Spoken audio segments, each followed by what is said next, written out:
지난 4월 말 패스트트랙 법안으로 지정된 공직선거법 개정안이 한국당의 거센 반발 속에서 국회 본회의를 통과했습니다. 이어서 공수처 설치 법안이 국회 본회의에 상정이 됐는데 이 시각 현재에도 필리버스터가 진행되고 있습니다. 오늘 나이트 포커스 차재원 부산 가톨릭대 특임교수 또 이현종 문화일보 논설위원 나오셨습니다. 두 분 어서 오세요. 네, 안녕하세요. 네, 안녕하세요. 네, 오늘의 주제어 영상 먼저 보고 오시겠습니다.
공직선거법 일부 개정 법률에 대한 시정은 가결 요소를 확보합니다.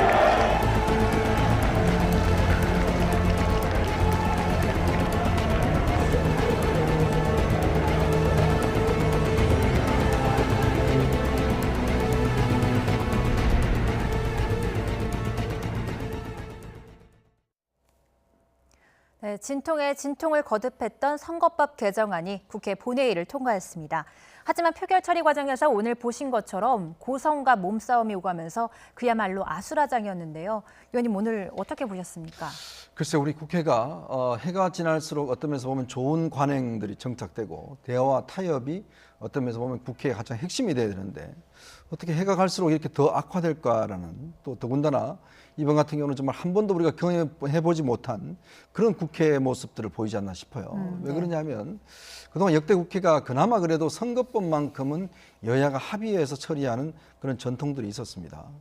근데 결국은 이 선거법마저도 이제는 어떤 면에서 보면 일방적으로 처리되는 모습들 이런 것들도 보고 계시고 더군다나 이게 어떤 면에서 보면 내년에 이 선거 제도가 예전과 달리 크게 변화되는 거 아니겠습니까? 예. 그런 상황에서 또 위법적인 또 위헌적인 처리라는 그런 지적도 받고 있는 상황이고요.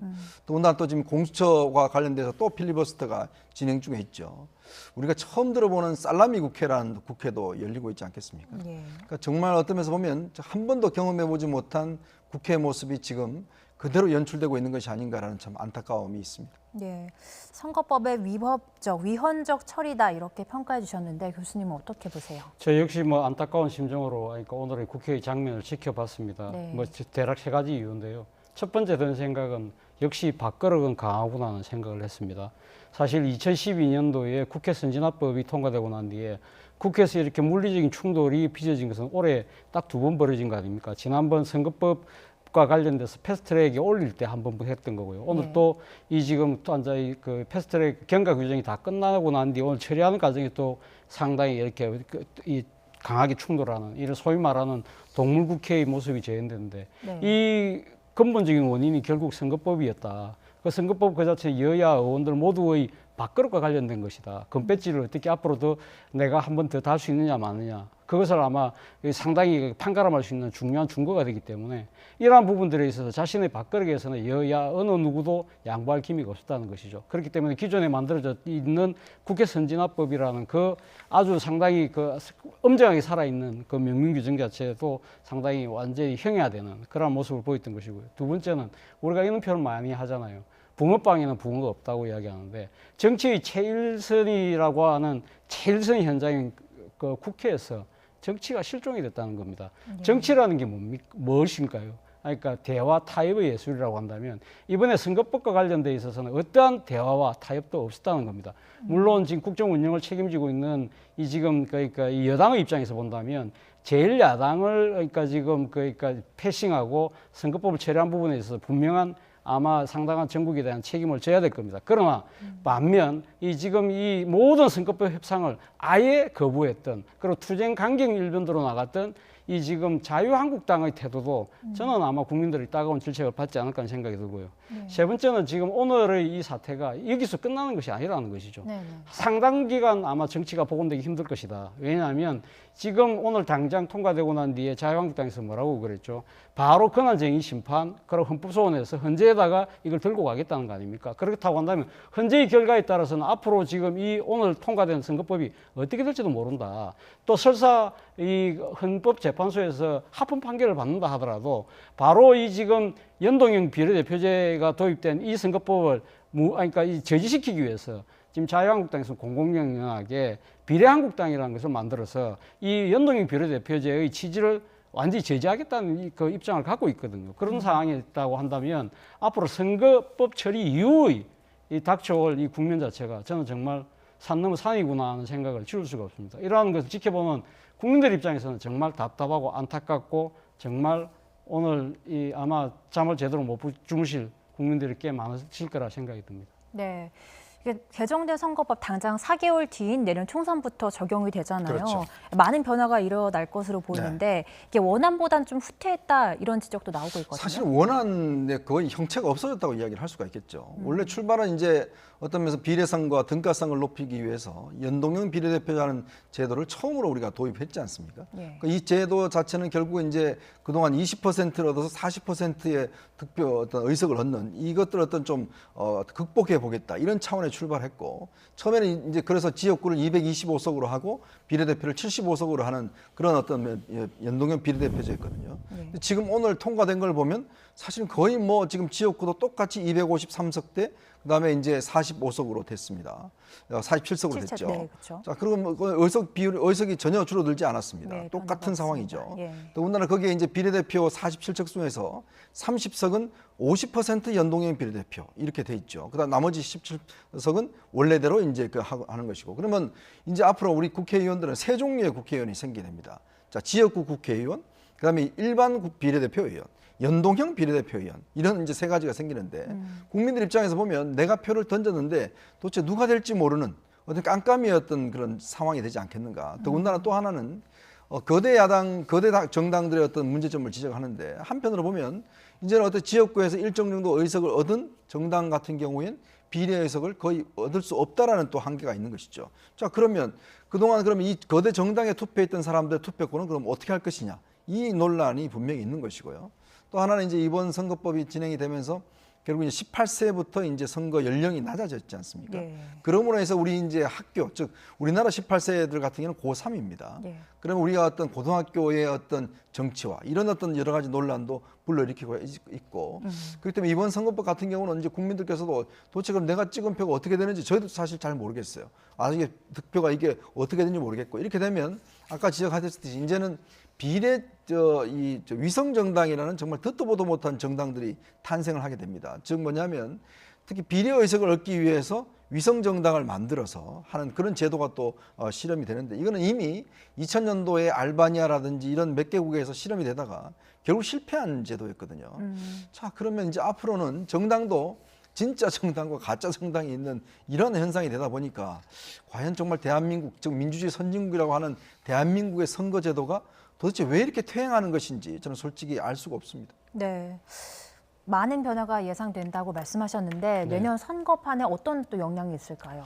아무래도 지금 연동형 그 비례대표제가 어떤 식으로 취지가 도입되었기 때문에 지금 그러니까 연동형 적용되는 것이 그러니까 비례대표 47석 중에 연동형 캡을 씌워서 30석만 그러니까 지금 자기가 적용이 된다고 하더라도 상당히 그러니까 정당 득표율에 의미 있는 득표를 했다 하더라도 지역구에서 의석을 가지지 못한 조그마한 군소정당 같은 경우는 상대적으로 상당히 유리해질 수가 있습니다. 그렇기 때문에 예를 들면 상당히 전국적인 지지율을 상당히 예전의 선거에 보면 정의당 같은 경우 그리고 또 국민의당 같은 경우는 상당한 그러니까 의석을 확보할 수 있는 기반을 마련하는 것이죠. 바로 가면 그건 상대적으로 이야기했을 때 거대 정당이라고 할 수 있는 민주당이나 그리고 한국당 같은 경우는 지역구에서 상당한 의석을 확보할 경우에는 그 정당 득표율에 따라서 그만큼 보존되지 않고 상당히 상대적으로 불리해질 수밖에 없는 상황이다. 네. 자, 그렇다고 한다면 지금 이러한 불이익을 그러면 과연 한국당에서는 그냥 앉은 수수방관하면서 맞아야 할 것이냐?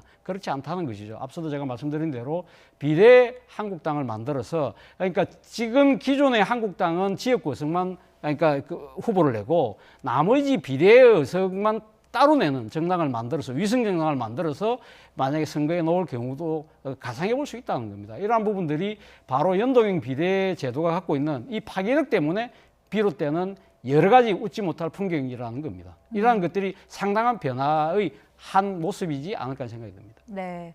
이렇게 선거법 개정안이 본회의를 통과하자 한국당은 강력하게 반발하고 나섰는데요. 오늘 심재철 한국당 원내대표의 말 듣고 오시겠습니다. 선거법안 상정부터가 불법인 만큼 날치기 처리도 불법이고 원천 무효입니다. 이 같은 불법에 대해 한국당은 헌법재판소에 권한쟁의 심판을 청구할 것입니다. 헌재는 국민들이 혼란을 느끼지 않도록 조속히 판단해 주시기 바랍니다. 네, 헌재에 헌법소원 권한쟁의 심판을 청구하겠다 이렇게 말했어요. 어떻게? 우리가 이제 2012년도인가요? 선진화법이 개정되면서 그러면서 이제 패스트트랙이라는 게 생겼거든요. 이게 패스트트랙이 왜 생겼냐면 결국 이제 어떤 면에서 보면 이 법안 자체의 통과를 위해서 막 반대를 하게 되면 못 통과시킨 경우가 많지 않습니까? 네. 그러면 패스트트랙에 얹어버리면 사실은 한 거의 1년 정도 뒤에 다시 이 법안 자체가 올라가면 원래 이제 선진화법은 5분의 3 이상 찬성을 해야지만이 통과될 수 있어요.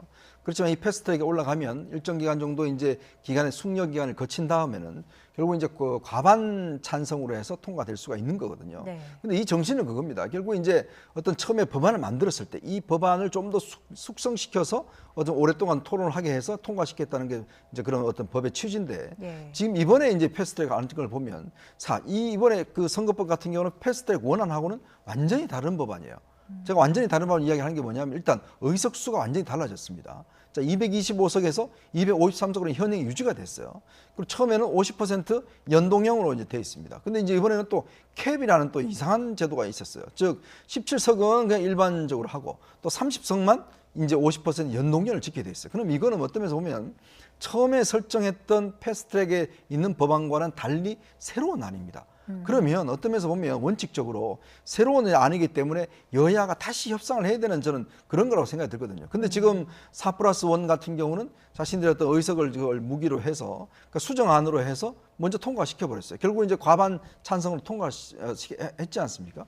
자, 그렇기 때문에 야당이 지적하는 게 자유한국당이 지적하는 게 뭐냐면 이거는 근본적으로 패스트트랙 원안이 아니기 때문에 이거는 어떤 면에서 보면 이 패스트트랙의 어떤 그 법의 정신을 어긴 것이다. 라고 지금 이야기를 하고 있는 거거든요. 또 더군다나 4+1이라는 이 형태 자체가 국회라는 게 원내 교섭단체 중심으로 해서 법사위나 상임위 중심으로 굴러가게 돼 있습니다. 근데 지금 4+1 협의체라는 어떤 면에서 보면 정말 이상한 형태의 어떤 정치적 결사체가 국회를 이끌어가고 있는 상황이죠. 그렇다면 지금에 있는 법사위나 상임위가 무슨 소용이 있겠습니까? 자, 그리고 또 원내 교섭단체가 무슨 소용이 있겠어요? 어떤 면에서 보면 앞으로도 또 벌어질 수 있는 형상인데 여당이 군소정당들을 다 모아서 그 사람들을 이끌어가면서 뭔가 법안을 통과했고 또 그것이 공수처라는 어떤 면에서 보면 하나의 어떤 연계고리를 통해서 지금 선거법이 통과되는 거 아니겠습니까? 네. 자, 이렇기 때문에 이거는 어떤 면에서 보면 정도가 아니라는 것이죠. 그리고 또 이거 자체가 결국 국회의 어떤 위헌적인 그런 측면도 있기 때문에 오늘 자유한국당에서 일단 헌법재판소에 제소를 한 것 같습니다. 네. 충분한 수기 과정 없이 일방적으로 강행 처리를 했다. 그래서 한국당도 문 대통령이 거부권을 행사해야 한다. 이렇게도 주장하고 있는 것 같거든요. 어떻게? 제가 봤을 때 대통령께서 거부권을 행사할 가능성은 저는 거의 없다고 봅니다. 만약에 대통령께서 거부권을 행사할, 그러니까 지금 의향이 있다고 했다면 상당히 이렇게 꽉 막혀 있는 이 여야의 그런 상당히 다툼이 벌어지는 과정에서 아마 청와대가 어떤 식으로 이 발언을 통해서 아마 정치적 중재에 나섰을 가능성이 높다. 그러나 청와대가 그런 식으로 개입하지 않았다는 것은 일단 그 선거법과 관련된 협상 테이블 자체가 아예 만들어지지 않았다는 겁니다. 기억하시겠지만 사실 이 지금 연동형 비례대표제와 관련해서는 지난해 연말 군소 지금 야당의 대표들이 그 국회 단식을 하면서 당시 그때 여야 5당이 합의해서 연동형 비례대표제를 그러니까 도입하는 방안으로 그러니까 선거법 논의를 한다는 그런 합의가 이루어졌던 거거든요. 그런데 그것을 자유한국당에서 그거 합의를 깨고 어떻게 이야기를 했죠? 그러니까 지금 이 300석인 국회 의석을 270석으로 줄이되 270석 전체를 전부 다 지역구 의원만 뽑자. 그럼 아예 비례대표를 없애자고 이야기를 해버렸거든요. 네. 그런데 사실 우리가 이 선거법 개혁을 시작했던 이유는 뭡니까? 사실은 그 지금 이 현행의 소선구제가 갖고 있는 상당한 사표가 발생된다. 그리고 또 사표가 발생됨에 따라서 민의가 제대로 의식에 제대로 바로 그대로 반영되지 못한다. 그리고 또 하나는 지금 현행의 선거법 제도 자체가 상당히 이 거대 정당들 간의 극한적인 대립을 갖고 올 수 있다. 그런 부분들. 그리고 또 특정 지역에서는 지역 구도를 그러니까 나타내고 있다. 이런 부분들 때문에 이 개혁을 하자는 것이었는데 네. 그동안에 지금 패스트트랙이 지난 4월 30일 날 오르고 난 뒤에도 끊임없이 그러니까 지금 더불어민주당을 비롯한 범여권 군소정당들이 그러니까 자유한국당과 협상을 계속적으로 시도를 했다는 것이죠. 그럼 아예 테이블에 놓지 않았다. 그런 상황에서 과연 지금 이 부분에 대해서 지금 수정한 저도 우리 이 의원 말씀하신 것처럼 이 지금 그 패스트트랙에 올라가는 원안에 비해서 상당히 지금 수정안이 많이 바뀌었다. 네. 이런 부분들에서 법적 시비가 있을 거라는 생각이 듭니다. 이 부분에 대해서는 아마 헌법재판소에서 아마 나름대로 판단을 하겠죠. 그러나 그거와는 별개로 정치적으로 봤을 때 이 소위 말하는 게임을 누리기 때문에 무조건 제1야당하고 이야기해야 돼라는 그 하나의 마지노선만 가지고 막무가내로 지금 극한 투쟁으로 나갔던 제1야당의 태도 또한 저는 이러한 사태를 자초한 측면도 있다는 것이죠. 이러한 부분들도 아마 국민들 상당수는 꼼꼼하게 아마 눈여겨보고 있는 대목이 아닐까 하는 생각이 듭니다. 네, 여기서 이제 변수로 나오는 게 이제 비례한국당의 창당 가능성이거든요. 네. 거의 뭐 공식화되는 것 같은데 만약에 창당이 된다면 뭐 어떤 또 비판이 나올 것 같은데. 뭐 사실은 뭐 비판이야 뭐 충분히 나올 수가 있죠. 그러나 현실적으로 이제 이제 선거라는 게 예. 일단 의석을 많이 차지해야 되지 않습니까? 그게 사실은 어떤 면에서 보면 정치판에서는 선이죠. 예, 뭐 게임이니까요. 의석 자체가 이르면 그거는 뭐 선이 아니거든요. 자, 네. 그런 상황이라 본다면 이번 제도의 가장 큰 허점이 바로 그런 겁니다. 결국 이런 제도적인 허점 때문에 결국 비례 어떤 이런 정당이 나올 수밖에 없는 상황 아니겠습니까? 예. 자, 그걸 뭐 한국당을 비난할 수는 없는 것이죠. 왜냐하면 야당 입장에서는 지금 이 상황을 보지 않습니까? 결국 의석이 적기 때문에 이런 수모를 겪는 거 아니겠어요? 그러면 최대한 이 제도의 어떤 허점, 합법적인 허점을 찾아서 의석을 많이 찾는 것은 저는 제가 볼 때는 정치적으로 뭐 당연한 귀결이 아니겠습니까? 네. 근데 참 원칙적으로 이야기를 하면 우리가 정당 민주주의를 이야기를 하는데 정당 민주주의라는 게 결국은 정당과 정책을 가지고 국민들한테 집권을 위해서 뭔가 시도를 하는 것이 정당인데 지금 이번에 비례정당이라고 하는 것은 어떤 비례의석만을 차지하기 위한 하나의 위성정당이란 말이에요. 예. 자, 위성국가라는 말은 들었어도 21세기에 위성정당이란 말을 우리가 또 듣게 될지 어떻게 알았겠습니까? 네. 자, 그런 면에 본다면 지금 오늘 자유한국당이 선언한 것이 일단 위성정당 창당을 선언을 했습니다. 예. 아마 아마 1월 15일에 이제 공식 사퇴 시한 이전에 제가 볼 때는 아마 창당을 해서 뭔가 아마 이제 기호 일단부터 이제 기호 2번을 차지하기 위한 아마 경쟁을 할 겁니다. 그러면 비례대표 현재 있는 비례대표 의원들을 출당을 시켜서 예를 들어 출당을 시키면 이제 이 의원직이 유지가 되거든요. 네. 그러면 출당을 시켜서 뭐 이쪽에 이제 기호 2번을 만들 수 있는 방법. 그리고 또 이제 예를 들어 내부에서는 그런 안도 있는 것 같아요. 황교안 대표를 아예 비례정당의 대표로 해서 예. 뭔가 이 정당이 이 정당이다라는 것들을 좀 상징적으로 보여주는 예. 뭐 그런 안까지도 나오고 있는 거죠. 예, 예. 자, 그러면 이제 국민들 입장에서 보면 이게 정당이 두 개 투표를 하는 거 아니겠습니까? 하나는 지역구 의원, 하나는 내가 어떤 정당에 한다는 것들. 그런 면에서 보면 지역구는 옛날에 보면 뭐 민주당, 그다음에 이제 그 비례대표는 정의당 뭐 이런 식으로 이제 옛날에 캠페인을 했지 않습니까? 네. 이번 같은 경우는 그것이 아니라 이제는 뭐 우리 비례정당을 찍어주세요 이렇게 이야기를 한 것이고 또 일각에서는 민주당도 본인들은 만들지 못하지만 친문 예를 들어서 세력이 이야기하는 그쪽에서 비례정당 하나 만들 가능성도 있다. 그래서 그렇게 되면 정의당이 완전히 낙동강 오리알이 될 수도 있습니다. 잘못하면. 네. 그렇기 때문에 원래 생각했던 정말 이 군소정당들의 의석을 나눠주는 그런 형식의 비례가 아니라 실질적으로 거대 정당의 위성 정당들이 비례 의석을 가져가는 정말 희한한 결과가 나오게 되는 거죠. 예, 말씀하신 것처럼 결국 선거는 게임인데 예. 민주당에서도 이걸 가만히 두고 있을까요? 그렇게요. 그러니까 민주당에서 상당히 고민이 깊어질 것 같습니다. 예. 지금 그러니까 정치적 명분을 보면 상당히 그 명분이 없잖아요. 자기들이 지금 그러니까 지금 선거 계획 하자고 연동형 비례대표제 나왔는데 당장 지금 자유한국당에서 비례 정당을 만드니까 우리가 어석수 손해 보네, 우리도 해야겠네. 이거 제가 할 수가 없는 거거든요. 아까 말씀하신 것처럼 또 그럴 경우에는 정의당이 또 가만 안 있겠죠. 그렇죠. 그런 측면에서 본다고 한다면 아마 민주당 입장에서는 아마 좀 전공법으로 나서지 않을까. 예를 들면 연동형 그러니까 지금 비례대표제를 도입한 이유가 앞서도 제가 말했듯이 현행 선거제도가 갖고 있는 여러 가지 불합리한 부분들을 우리는 개혁하려고 했는데 이 개혁을 지금 저지하려고 한다. 소위 말해서 개혁 때 반개의 프레임을 가지고 이걸 돌파하지 않을까 하는 생각이 들고요. 또 한편으로는 민주당 입장에서는 그런 생각도 할 거예요. 비례 한국당을 만든다 하더라도 과연 그게 실효성이 있을까라는 생각을 할 수 있다는 거죠. 현실적으로 앞서 말씀하신 것처럼 지금 비례 한국당을 상위 순번으로 만들려고 하면 그러니까 지금 재적 의원수를 늘려야 돼요. 늘리는데 예를 들면 쉽게 말하면 그 의원 꺼주기를 해야 되는 거죠. 의원 꺼주기 하는 경우는 총선 불출마하는 의원들, 또 낙천하는 의원들, 그리고 지금 뭐 비례대표에서 다음 선거에 안 나가실 분들, 이분들 자연스럽게 모시고 가면 된다고 생각하지만 그분들 생각이 다 당 지도부에 뜻하고 다를 수 있다는 겁니다. 이분들 입장에서는 이제 내가 정치 안 할 거라고 생각하는데 난 명분 없는 짓을 안 할 거야라고 생각할 수도 있는 것이고요. 또 하나는 지금 현행 선거법에 지금 비례 지금 요소가 상당히 강화됐기 때문에 비례대표를 선출하는 과정에서 당내의 민주적 절차를 아주 강하게 규정하고 있어요. 그렇기 때문에 비례 한국당이 급조하게 만들었을 때 이 비례대표를 선출하는 방식에 있어서 상당히 법적 하자를 낳을 수가 있다. 법적 시비를 낳을 수가 있다는 거죠. 그리고 또 하나는 이 지금 자유한국당 입장에서 가칭 비례한국당이 만들어졌을 경우에 서로 다른 정당에 대해서 선거운동을 해줘야 되잖아요. 그 선거운동이 법적으로 상당히 하는데 지장이 많다는 겁니다. 장애가 많다는 거죠. 이런 것들을 본다고 한다면 아마 민주당 입장에서는 그런 그 비례 한국당의 현실적인 여러 가지 그 장벽들을 강하게 공격하면서 아마 반개의 프레임 속으로 몰아가지 않을까 생각합니다. 네. 이런 가운데 이 시각 현재 국회 본회의장에서는 공수처법에 대한 필리버스터 임하기 시작되고 있습니다. 첫 주자로 지금 사선이 김재경 의원이 지금 발언을 1시간 넘게 이어가고 있는데요. 원래는 한국당이 전원위원회를 꺼내겠다 이런 얘기가 나왔었거든요. 네. 갑자기 급철회한 이유는 뭘까요? 이게 뭐냐면 이제 어떤 면에서 좀 지연을 시키는 전략으로 전원위원회라고 하는 것은 상임위에서 어떤 논의 자체가 이게 어떤 면에서 일학급 파병이라든지 중대한 문제 같은 경우는 단지 상임위만 문제가 아니라 의원들 전원이 한번 토론해보자 이런 뜻에서 국회의원 제적 4분의 1이 발의할 경우에 전원위원회를 소집을 해서 그래서 이제 논의하는 그 바로 이제 이것이 전원위원회인데 지금 이게 어떤 면에서 보면 지금 이 전원위원회 소집하려고 했다 이런 국회의장이 또 이걸 안 해버리면 또 안 해버릴 수가 있습니다. 예전에 그런 경험도 있고요. 그렇기 때문에 이제 전원위원회가 그냥 철회가 됐고 지금 이제 바로 필리버스터로 들어가는 거거든요. 근데 이것도 사실은 이제 보면 똑같은 현상입니다. 지금 이 계속 지금 임시국회를 지금 살라미 임시국회를 소집하는 거 아니겠습니까? 3일씩 4일씩 소집을 해서 이 같은 경우도 지금 회기를 정해버리면 이제 공수처법이 지금 올라가 있잖아요.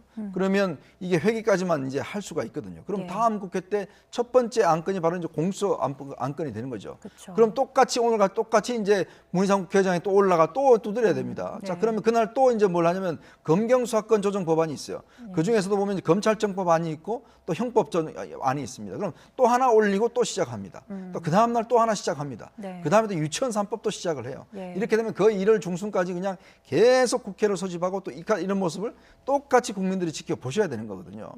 더군다나 이제 공수처법은요. 처음에 지금 사실상 합의했던 백혈은 아니나 이거와는 달리 갑자기 지금 이상한 지금 조항이 추가가 됐어요. 그 뭐냐면 검찰과 경찰이 고위공직자 수사를 처음에 인지를 하면 바로 공수처에다가 통보를 하게 돼 있습니다. 자, 그러면 이게 검찰과 경찰의 상위기관 같은 공수처가 생기는 겁니다. 자, 국가사정기구의 대변화가 생기는 것인데 이거를 아무것도 없는 회의록도 없는 4+1 회의에서 결정이 돼버렸어요. 도대체 누가 결정했는지 어떤 회의를 거쳐 결정되지 아무도 알 수 없습니다. 상임위도 거치지 않고. 근데 이런 어떤 상황에서 이런 국가 중대한 사정기구의 설립 자체가 이런 식으로 결정이 된다? 저는 과연 이 민주주의 국가에서 이게 가능한가라는 의문점이 있습니다. 그럼 앞으로 공수처가 생기면 정말 공수처는 모든 단서만 있어도 고위공직자 단서만 있어도 바로 다 보고를 받아야 돼요. 그럼 도대체 그럼 국회 이 공처장은 대통령이 임명을 하게 되죠. 그럼 도대체 이런 사정기구가 어디 있는가라는 의문점이 있어서 오늘 또 검찰에서 의견서를 낸다는 거 아니겠습니까?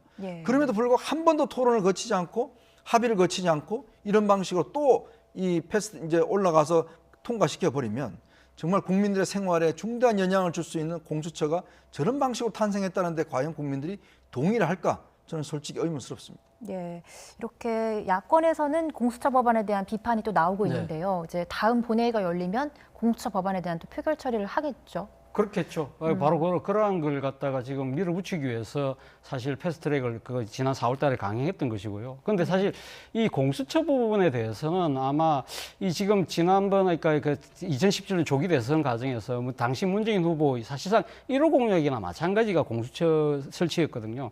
그러면 왜 1호 공약으로 강력하게 밀어붙일 정도로 이 공수처 문제가 핵심 공약이었느냐? 그것은 그동안에 우리가 지금 우리 검찰의 행태에 대해서 국민들의 실망이 상당히 저는 많이 그 밑에 깔려 있다고 생각이 듭니다. 아시다시피 그동안에 검찰이 해온 행태를 보면 사실 정권 초기에는 검찰은 어떻게 보면 정권의 아주 강력한 통치 수단의 역할을 하고 있다가 어느 정도 정권의 힘이 빠지고 중반기 하반기로 넘어가면 어떻게 보면 정권의 급소를 찌르면서 자신의 기득권을 지키는 그러한 무소불위의 권력을 그런 데 사용했잖아요. 그래서 모든 국민이 바라는 정의의 실현이라든지 인권의 보호라든지 그런 거하고 조금 상당히 거리가 먼 행태를 보여왔다. 바로 그런 문제 때문에 어떤 식으로 검찰 개혁은 해야 되겠다는 이야기가 사실은 뭐 앞서 제가 2017년 1호 공약이라고 했습니다만은 이 이야기가 나온 지는 우리 사회에서 공론화된 지 근 20년 가까이가 됐던 부분이거든요. 그렇기 때문에 사실 이 1호 공약을 내걸고 출범한 문재인 정부 입장에서는 어떤 식으로든 이 공약을 이행을 해야 될 필요가 있는 것이죠. 자, 그렇다고 한다면 공수처 부분과 관련해서는 이 부분은 어떻게 보면 집권 여당 입장에서는 책임 정치 차원에서라도 이걸 갖다가 관철시켜야 될 상당한 그 의무를 갖고 있다는 겁니다. 그리고 또 한편으로는 이 지난 대선 과정에서 상당수의 국민이 아마 그러니까 지금 투표 참여한 가반의 국민들을 상당수는 이 공약에 동의를 했다는 뜻이거든요. 그렇다고 한다면 이 정부 여당 입장에서 이걸 강하게 밀어붙일 수밖에 없는 것이죠. 자, 그런데 이 부분에 대해서 그러면 야당은 반대할 수밖에 없다고 한다면 저는 그렇다고 한다면 이 공수처법이라는 부분에 논의의 테이블에 왔어요. 협상의 테이블에서 공처라는 그러니까 그럼 만듭시다. 만드는데 네. 그러면 대통령이 임명할 것인지 국회의 임명 동의를 받을 것인지 아니면 앞서 말씀하신 것처럼 통보의 조항은 어떻게 할 것인지 공수처가 괴물이 될 소지가 있으니까 이런 부분들을 뺍시다든지 이런 식으로 여야 간에 타협이 이루어졌다고 한다면 네. 저는 아마 지금 자유한국당이 우려하는 것보다 훨씬 더 괜찮은 법안이 만들어지지 않았을까라는 생각이 듭니다. 네. 본인들 스스로가 아예 공수처는 권력의 도구가 될 거라고 아주 지리짐작으로 모든 협상을 거부를 해버렸다는 것이죠. 그러다 보니까 4+1이라는 저도 제가 생각해도 조금 이해가 안 되는 그러한 그 이 정치 협상체에 의해서 만들어지는 네. 그러한 상황을 자초했다는 것이죠. 그런 부분들을 보면 저는 참 앞서도 제가 말씀드렸지만 우리 정치가 이런 식으로 그러니까 지금 협상의 테이블 자체가 없어지다 보니까 어느 한쪽이 일방적으로 독주하고 어느 한쪽은 극단적으로 저항할 수밖에 없는 이런 식의 행태가 도돌이 피처럼 되돌아가고 있는 이 모습은 결국 누구에게 피해가 갑니까? 국민에게 피해가 간다는 것이죠. 네. 그런 측면에서 보면 모르겠습니다. 뭐 시청자 여러분께서는 이런 말씀을 하실지 모르겠습니다. 너무 양비론적으로 이야기한다고 이야기를 하실지 모르겠지만 지금 보수 야당에서 주장하니까 비판하는 그 상당수의 비판의 몫은 자신들의 몫일 수도 있다는 부분을 제가 말씀드리고 싶은 겁니다. 네, 대화와 협상이 사라진 정치, 여야 모두 책임이 있다고 두 분 모두 말씀하신 것 같습니다. 이런 가운데 유재수 전 부산시 경제부시장 감찰 무마 혐의를 받는 조국 전 법무부 장관의 구속영장이 오늘 새벽에 기각됐습니다. 이를 두고 여야는 상반된 입장을 내놓고 있는데요. 다음 주제와 영상 먼저 보고 오시겠습니다.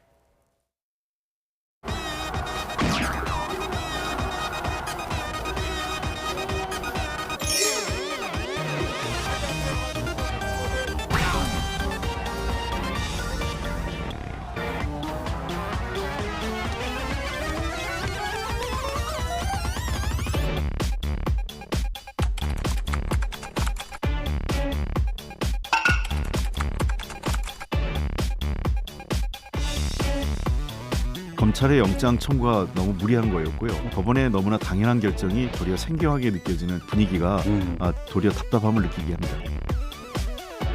조국의 직권 남용 혐의는 우병우의 직무유기보다 더 무겁습니다. 현 정권 고위직의 범죄에 대해서도 같은 잣대를 적용해야 합니다.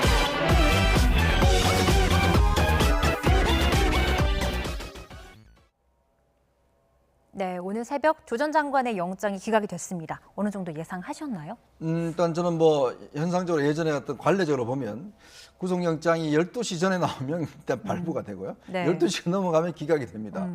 그런 현상들이 계속되어 왔기 때문에 12시 넘어가면서 이게 기각으로 가는 거구나라는 짐작이 갔었는데 네. 일단 오늘 저는 권덕진 부장판사의 어떤 기각 결정문을 보면 상당히 의미 있는 구석들이 많아요. 지금 뭐 여야는 다 자기 나름대로 해석을 하고 있는데 기본적으로 오늘 영장 기각의 내용은 그겁니다.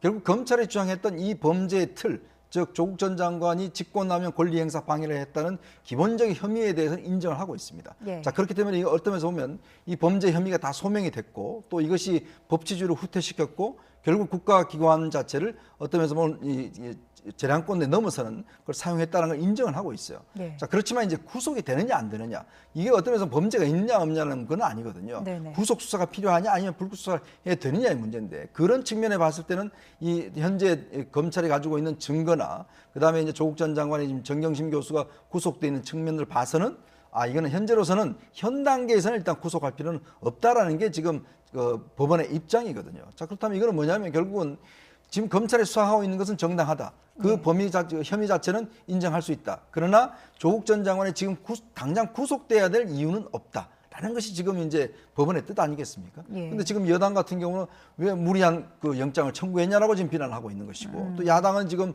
왜 이걸 기각했냐라고 비난하고 있는 것인데 지금 법원의 뜻은 제가 말씀드린 것이 아마 정확한 법원의 뜻일 겁니다. 네.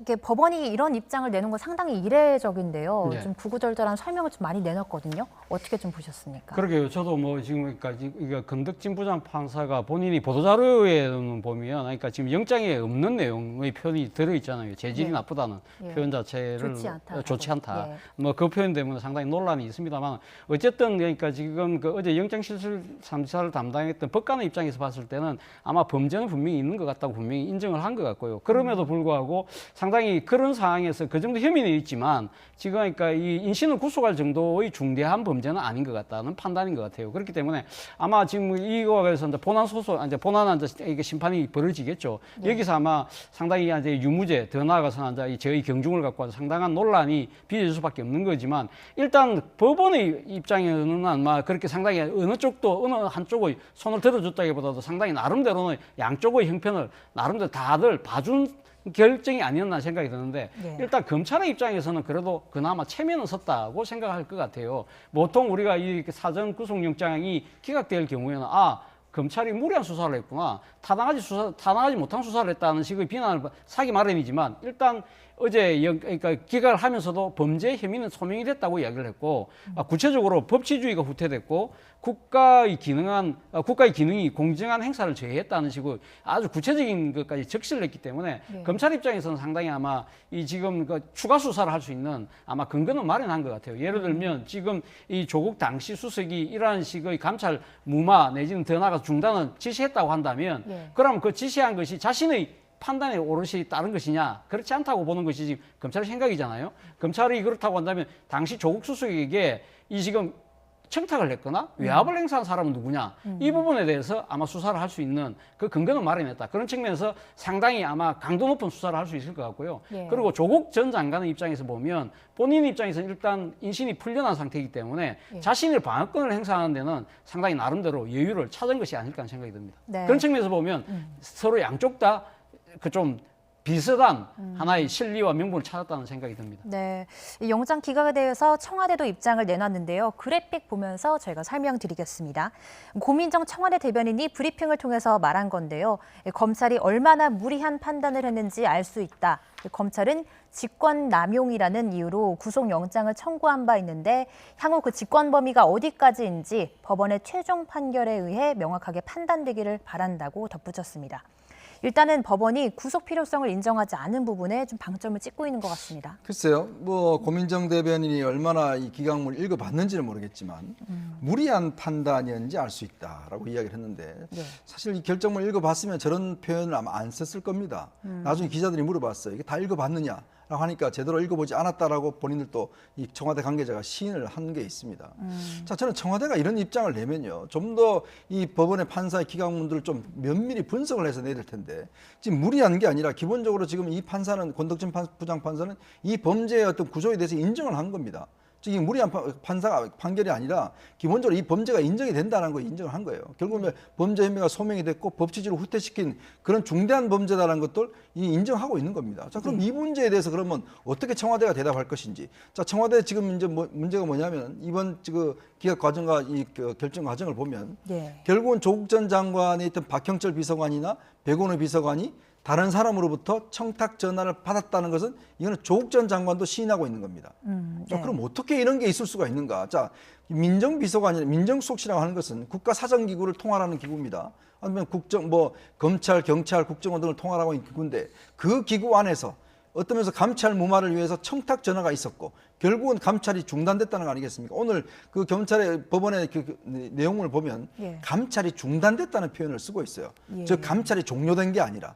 자, 그러면 그 부분에 대해서 청와대가 자신들의 어떤 면에서 잘못과 신에 대해서 반성하는 저는 입장을 내야 될 텐데 이거 오히려 검찰이 무리한 기소를 했다. 자, 그럼 어떻게 민정수석실에서 이런 일이 있을 수 있는 것인지 어떻게 이런 청탁이 있을 수 있는 것인지 그 부분에 대해서 청와대가 반성해야 되는 상황인데 오히려 더 이거는 검찰이 무리하다고 이야기했다는 것에 대해서는 저는 청와대가 지금 뭐 앞뒤를 지금 잘못 판단하고 있지 않는가라는 생각이 듭니다. 네, 말씀하신 것처럼 이 범죄 혐의가 소명이 됐다 이런 말을 이 법원이 덧붙이면서 논란이 되고 있는데요.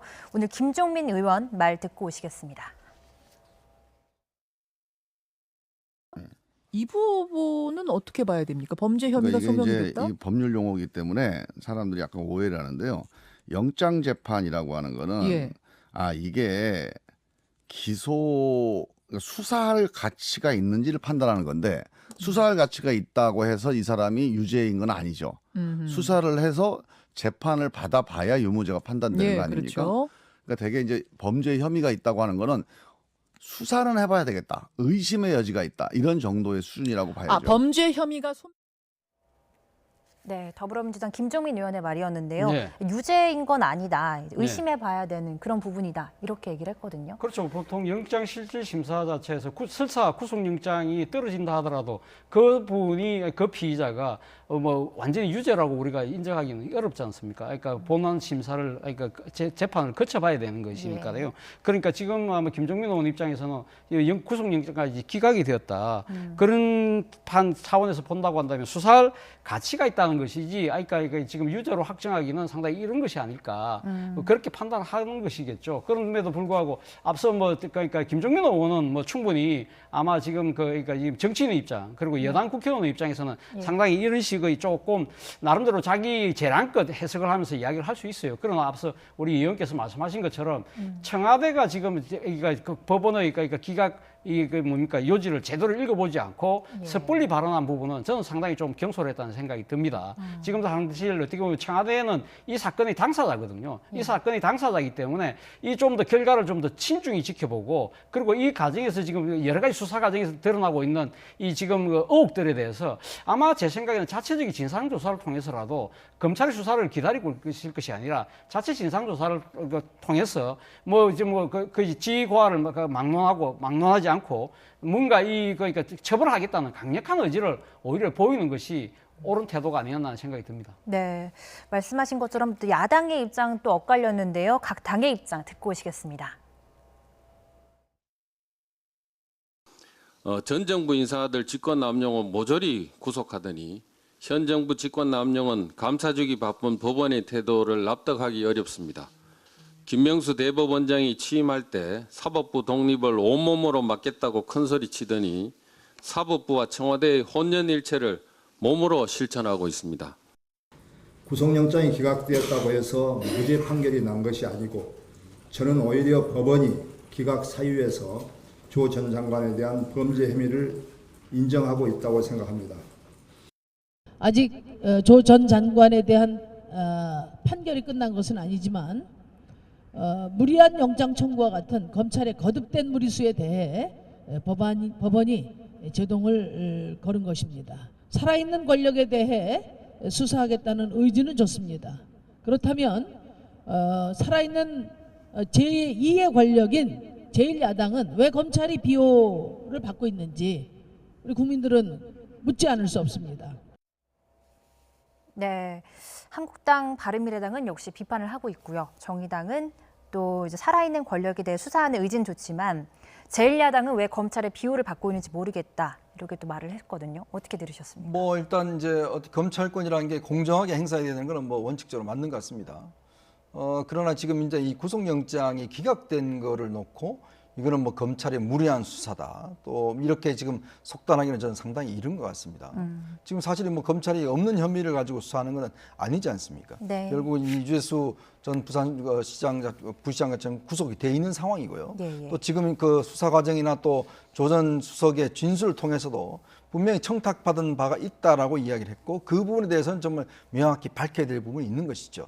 자, 그렇기 때문에 그 부분에 대한 수사는 계속돼야 된다는 것들을 오히려 이 정당에서 이야기를 해야 되는 것이지 이걸 가지고 지금 검찰이 자꾸 무리하다라고 이야기하는 것은 저는 바른 게 아니라고 보고 지금은 사실은 뭐 자유한국당에 대한 이제 패스트트랙 관련된 수사 같은 경우는 제가 알기로는 굉장히 속도를 내고 있는 걸로 알고 있습니다. 왜냐하면 이게 지금 채증 자료가 어마어마하게 많거든요. 지금 국회 TV를 지난번에 압수색을 해서 얻은 것들을 거의 다 분석이 끝나가고 있는 걸로 알고 있습니다. 네. 아마 조만간 이 국회가 어느 정도 마무리되면 자유한국당에 대한 수사도 저는 본격화될 거로 봐요. 네. 이제 거기에 따라서 또 엄중한 결정이 내려지겠죠. 자, 그렇기 때문에 좀 더 정치권은 이 부분에 대해서 좀 더 신중하게 지켜봐야 될 필요가 있다고 생각이 듭니다. 네. 그렇다면 한 법조계 의견 한번 살펴보겠습니다. 이 판사 출신이었던 법대 교수가 자신의 SNS에 이런 글을 남겼는데요. 그래픽 보시겠습니다. 네, 성신여대 김봉수 교수인데요. 원래 영장 판사는 유무죄에 대해 단정적인 표현을 잘 쓰지 않는데 유죄 입장이 끝났다는 뉘앙스였다. 조국 전 장관이 재판에서 무죄받을 가능성이 더 낮아졌다고 볼 수 있다. 유죄 쪽에 좀 무게를 싣는 모습이거든요. 저는 이분의 생각은 뭐 그럴 수 있다고 봅니다만 이분 생각을 조금 더 말씀 들으면서 제가 조금 이해가 안 되는 부분이 네. 어제 그러니까 그 영장 실질 심사를 했던 건덕진 부장판사가 나중에 이게 본안 소송을 담당하는 재판부가 아니거든요. 네. 그럼 그 재판부는 그 재판부 나름대로의 판단을 할 거 아닙니까? 그러니까 지금 건덕진 부장판사가 혐의가 소명됐다고 해서 그 지금 본안 소송을 담당하는 재판부까지 그렇게 생각할 것이라고 짐작하는 것은 저야말로 그건 조금 무리한 억측 아닌가요? 그러니까 뭐 그 지금 사실 이게 그러니까 재판부의 생각이 다 다를 수 있는 것이고 또 하나는 또 재판 과정에서 지금 이제 영장 실질 심사라는 것은 그 기껏해야 10시간, 12시간 정도의 시간밖에 안 되지만 네. 이 재판하는 과정은 며칠 동안 여러 증거 자료 그리고 증인들 그런 신문을 통해서 종합적으로 판단한다는 것이죠. 네. 그런 상황에서 언제든지 그러니까 영장 실질 심사의 결과가 뒤집혀지는 경우가 우리는 상당히 많이 봐왔거든요. 그러면 영장 실질 심사에서 모든 결정이 그대로 본안대로 그러니까 그대로 연결될 것 같으면 그러면 왜 본안 재판을 할 이유가 없잖아요. 그러니까 영장 실질 심사로 모든 재판을 끝내야죠. 예. 그렇지 않지 않습니까? 그렇기 때문에 저는 모르겠습니다. 그러니까 지금 어제 그러니까 영장 실질 심사의 결과 자체가 본안 소송으로 그대로 연결된다는 논리 자체는 저는 좀 수긍하기 힘듭니다. 네. 그렇다면 현직 검사들 중에서는 이런 말도 나옵니다. 임무영 설 고감 검사인데요. 구속은 예외적으로 이루어져야 하는 조치라는 관점에서 이번 조 전 장관의 구속 영장 기각은 타당한 조치다. 이렇게 비판했습니다. 네. 어떻게 보십니까? 그러니까 뭐냐면 이제 공평성을 좀 강조를 한 것 같습니다. 네.